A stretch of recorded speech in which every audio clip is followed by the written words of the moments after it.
بسم اللہ الرحمن الرحیم۔ Semester 4 Urdu department.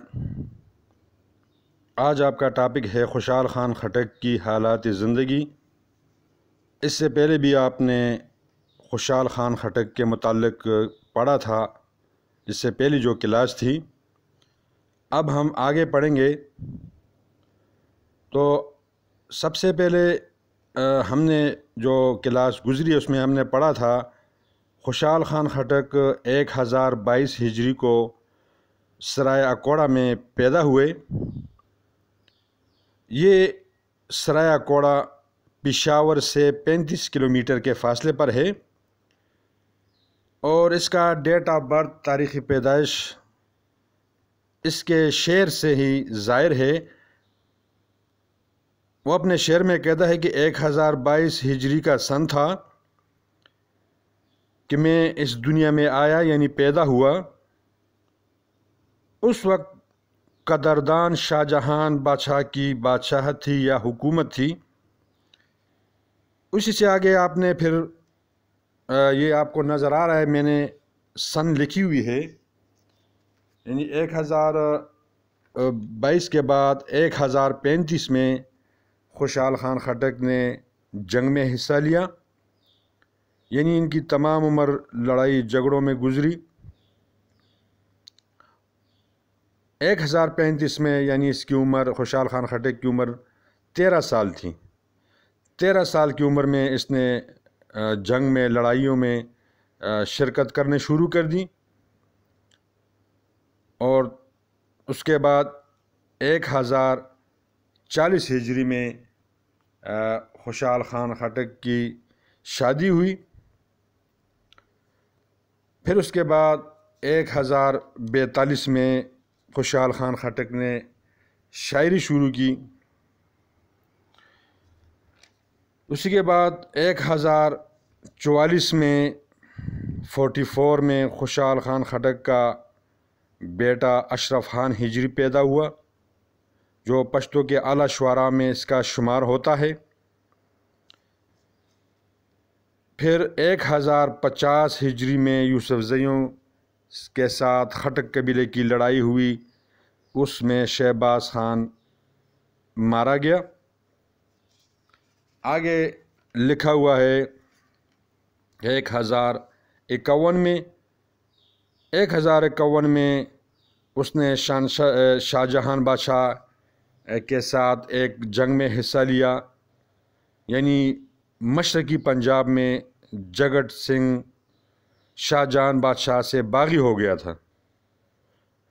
تو خوشحال خان خٹک نے 2000 عوامی لشکر کے ساتھ جگت سنگھ کے خلاف میدان میں اترا۔ تو اس مہم میں شاہ جہان بادشاہ کا بیٹا مراد بخش اس کے ساتھ تھا۔ اس کے بعد 1055 میں بلخ اور بدخشاں مہم میں خوشحال خان خٹک نے شرکت کی، اور اس کے بعد 1059 میں ایرانیوں نے قندھار پر قبضہ کیا، تو اس مہم میں بھی خوشحال خان خٹک شاہ جہان بادشاہ کے ساتھ اور اس کے بیٹوں کے ساتھ تھا۔ آگے یہاں تک ہم نے پڑھا تھا۔ آگے میں نے لکھا ہوا ہے 1069 یعنی 69 میں شاہ جہان بادشاہ سخت بیمار ہوئے، تو اقتدار حاصل کرنے کے لیے ان کے بیٹوں کے درمیان لڑائیاں شروع ہوئی۔ دارا شکوہ اور شجاع خان آپس میں ایک تھے۔ اورنگزیب بادشاہ نے دارا شکوہ کو قید کر دیا اور پھر کچھ عرصہ بعد مار ڈالا۔ اس طرح اورنگزیب بادشاہ کی حکومت ہو گئی۔ ان تخت نشینی لڑائیوں کے دوران خوشحال خان خٹک دارالشکوہ سے خفا تھا، یعنی اس کے خلاف تھا، اور اس نے اورنگزیب بادشاہ کی مدد کی تخت نشینی میں،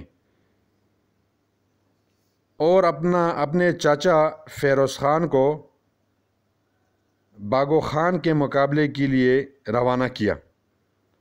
باغو خان جو کہ میں نے پہلے آپ کو بتایا تھا یوسف زئی قبیلے کا سردار تھا، تو فیروز خان نے باغو خان کو شکست دی اور اس لڑائی میں باغو خان کا بھائی سید خان یعنی سید خان مارا گیا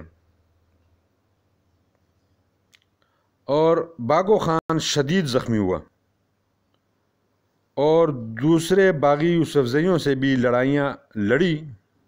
اس کے بعد خوشحال خان خٹک تیرا چلا گیا، ایک علاقہ ہے تیرا، وہاں چلا گیا اور وہاں باغیوں کے ساتھ جنگ لڑی اور پھر اپنے علاقے کو واپس آیا اور ساتھ ساتھ یوسف زئیوں سے لڑتا رہا۔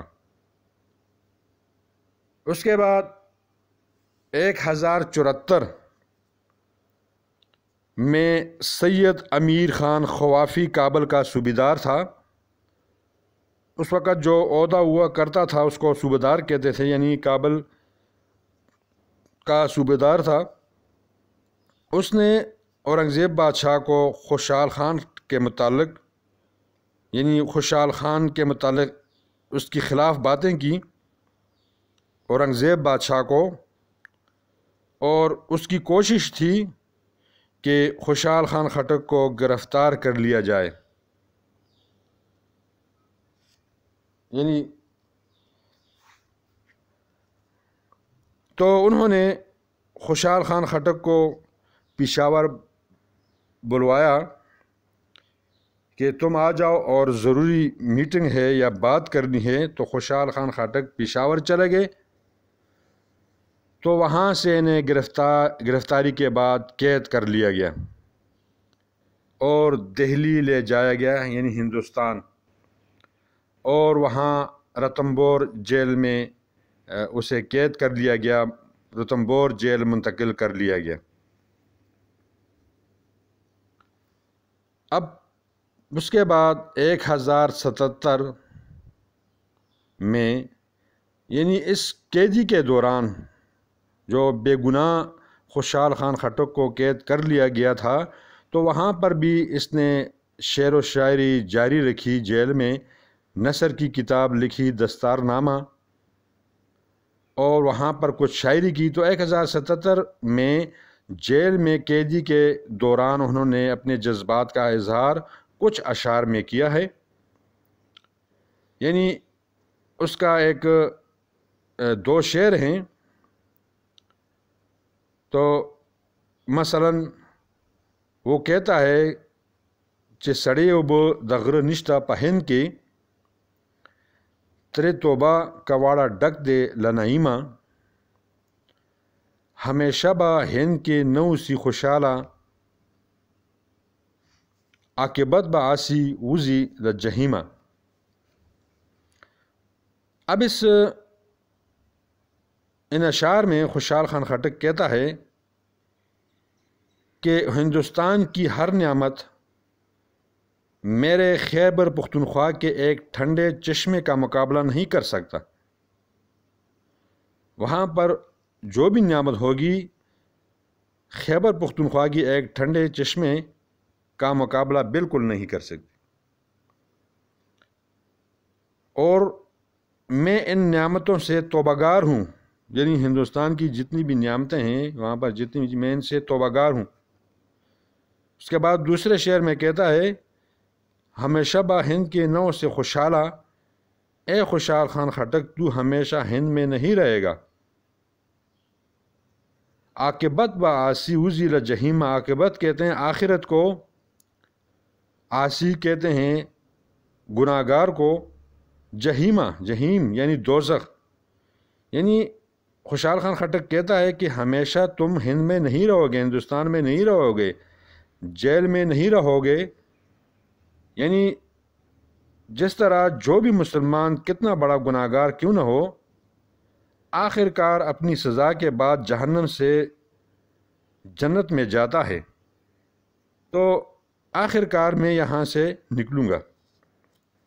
اس کے بعد ایک قطعہ ہے، تو اس میں کہتا ہے یعنی جب خوشحال خان خٹک قید ہو جاتا ہے تو کہتا ہے کہ پسلا بندہ دے دا ازم دا خوشحال دا خاطر جزم یا نیولے مخ مکیتا یا مغل سرا رزم یا کنج دا غر نیولے نموز روزہ درستو بزم. تو اس میں کہتا ہے خوشحال خان خٹک یعنی قید و بند کے بعد اب میرا ارادہ ہے کہ پورا عزم ہے، ارادہ ہے کہ میری مغلوں سے جنگ ہوگی یا مغلوں سے جنگ ہوگی قید کے بعد، یا کسی کونے میں پہاڑی کے دامن میں نماز روزہ اور پڑھنے کا محفل ہوگا اور میرا منہ مکے کی طرف ہوگا. یعنی یہ لڑائی ہوگی یا ایک کونا ہوگا، یعنی اس نے عزم کر لیا تھا. اور اس کے بعد جب ہندوستان گرفتار کر کے لے جا رہے تھے تو انہوں نے لکھا کہ مرگا، یہ شعر لکھا کہ مرگا ہمرا مولت راکڑا پجہاں کے چے جمدر دا مدئی پوینو سرکڑم. اس کا مطلب یہ ہے کہ اے موت اس وقت تک مت آنا جب تک اپنے مدعی کے خون سے خنجر سرخ نہ کروں. یعنی یہ اس نے دعا مانگی جب وہ قید ہو کر ہندوستان اس کو لے جا رہے تھے. اب آگے دیکھیں میں نے لکھا ہوا ہے کہ 1079 میں یہ وطن واپس آیا، یعنی قیدی کے بعد وطن آپ واپس آیا تو اس وقت پھر مہابت خان کابل کا صوبیدار تھا. تو یوسفزئی قبائل نے پھر بغاوت کی تھی، تو اس وقت حکومت چاہتی تھی کہ لنگر کوٹ میں قلعہ تعمیر کیا جائے.